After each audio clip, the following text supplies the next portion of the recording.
Okay, hello everybody. Hari ini aku akan ceritakan kamu cerita horor di channel Muhammad Hilman. So hari ini aku akan cerita kamu tentang cerita horor. Okay, don't be scared. So nikalilah. Okay, jom kita mulakan cerita aja. Yuk.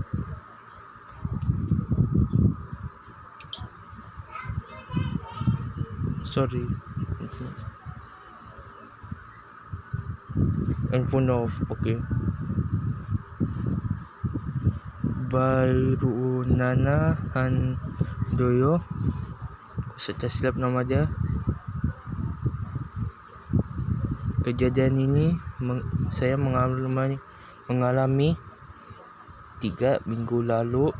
Pada hari tempatnya, saya dan teman saya vacation ke kota tua Jakarta. Kami berangkat menggunakan kereta dan tiba di stasiun kota mulai siang malam jam 11. Panas terik tidak menyurutkan masyarakat yang ingin menikmati kota tua. Saya dengan teman mendatangi Taman Fatahilya menakjubkan seperti di luar negeri, dan ramaian tidak menyurutkan mereka untuk menampakkan diri. Entah kenapa, mata ini selalu tertuju pada restoran ayam cepat saji yang terkenal. Bagi yang sudah ke kota pasti tahu nama dia. Di bahagian bawah gedung digunakan untuk restoran, sedangkan di bahagian atas kosong. Ada bahagian jendela di lantai 2 yang tiada kacanya dan tidak ada daun jendela. Entah kenapa, seperti ada orang yang berdiri di sana memperhatikan keramaian. Mungkin terasa usik perhatian sosok itu menoleh ke arahku. Ya Allah, no. Pandangannya kosong tapi ada rasa marah. Cepat-cepat ku mengalihkan mataku. Kerana panasnya Jakarta, aku dan temanku memasuki Museum Sejarah Jakarta. Satu kata yang membuatku penasaran adalah penjara bawah tanah. Temanku tidak mau ikut ke penjara itu, tapi entah kenapa seperti ada energi yang kuat menarik aku untuk masuk semua ruangan penjara. Gak tahu kenapa saat itu penunjuk ramai, tapi kenapa rasa sepi. Pertama aku menuju ruang tahanan yang berada di sisi sebelah sedi gelap, pengap, dan langit-langitnya begitu rendah.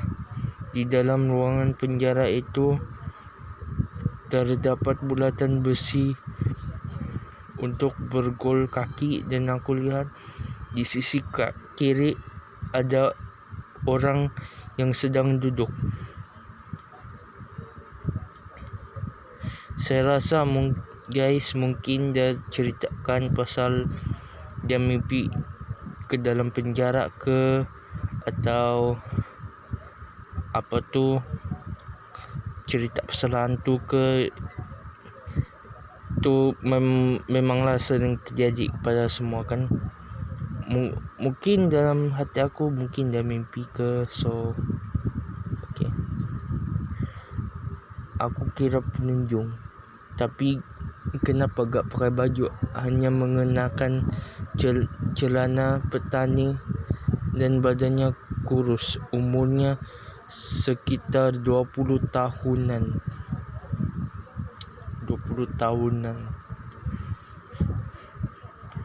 Firasatku bekerja. Ayo Nan, cepat keluar. He's not human.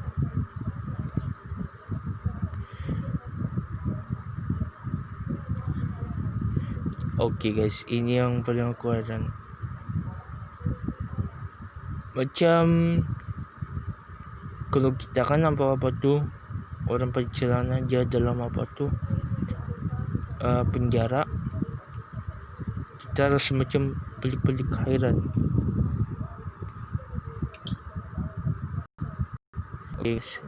Okay, kita rasa macam pelik-pelik hairan. Kenapa kita apa tu selalu tersering jumpa orang pakai celana je?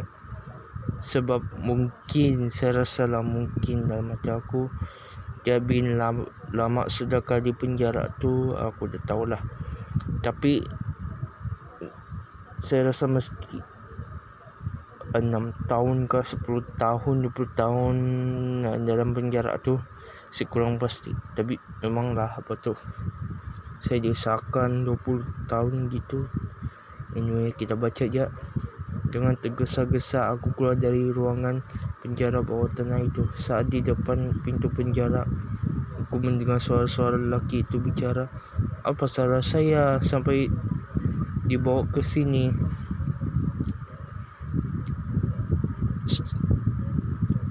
Seperti yang kau jangka, mungkin saya rasa lelaki itu mau keluar dari itu penjara. Sebab saya rasa mungkin ada dia buat salah, tapi di sini mungkin saya rasa dia tak macam buat salah. Mungkin lah sekarang ada orang kes terlibat apa tu, masih macam isap dada kah dalam musim COVID-19 ni. Aku pun dah tahulah. Okey lah, onjak. Gak tahu kenapa kaki ini seperti ada yang mendorong untuk masuk kembali ke dalam penjara. Benar saja, laki-laki itu masih duduk di situ dan dia langsung menatapku kembali. Dia bilang, apa salah saya? Apa salah saya? Tidak salah kau, cuma mesti kau atau dia ambil dada kali. Kamu orang isap dada ke, atau taulah beli pak dengan kawan, menjudi ke, tak tahu. Tapi memang dalam hati saya memang begitulah korang buat tu. Meraut wajah sedih tapi marah je yang dendam kerana takut akulah kembali keluar. Dan yang aneh, aku sampai di luar, kakiku terasa berat untuk menjalan. Harusku terseret-seret dan terdengar bunyi rantai yang terseret. Ya Allah, tolonglah saya dalam hati. Coba melangkah, kaki ini semakin sakit. Terdengar suara lantai dan terseret-seret aku menuju security yang sedang bertugas. Janganlah kantoi cek kalau kantoi memang kena apa tu itu tangkap polis ataupun kena kantoi lah. Pak, tolong saya, security itu pun kebingungan. Ada apa Pak? Ada apa yang bisa saya bantu? Lalu aku jawab, saya dari penjara bawah tanah Pak, kaki saya yang ada yang merantai. Dia kata mesti ada orang kasih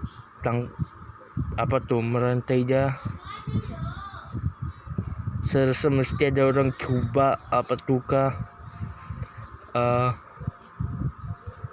buat aksi yang tidak berlucu kah. Aku dah tahu. Okay, itu korang boleh fikir sendirilah. Terus dari komen aku. So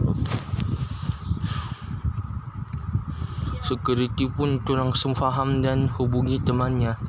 Aku dipapar menjauh dari tangga dan teman security tadi mengangkat kaki kiriku sambil membaca doa.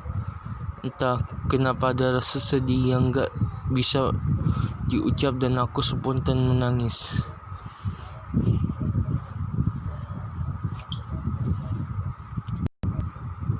sorry, handphone off. Memang ginilah ini handphone Vivo ni. Tiba-tiba aku seperti kembali ke masa lalu. Ada seorang anak muda yang dibawa oleh pasukan Belanda yang dijebloskan ke dalam penjara. Bukan hanya dia, ada beberapa orang juga di sana. Penuh dan sesak, pemuda itu meninggal dan tidak makamkan dengan selayaknya. Tiba-tiba ada tangan yang menepuk pundakku. Siapakah dia yang tangan tu? Mari kita tengok baca lagi. Ternyata bapa security. Saat aku lihat sekeliling, semua dah hilang. Kakiku mulai terasa hilang. Aku ucapkan terima kasih pada security yang sudah membantuku. Aku menarik kesimpulan bahawa dia ingin menyampaikan pesanan. Kenapa gak salah, tapi penjara dan ingin dikebumikan dengan layak.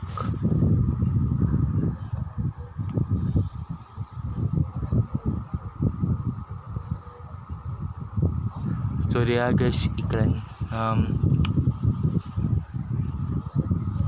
Okay, bagi aku cerita tu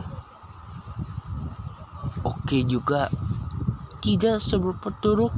Ada yang aku suka, ada yang aku tak berapa suka. Siapa nama dia lagi?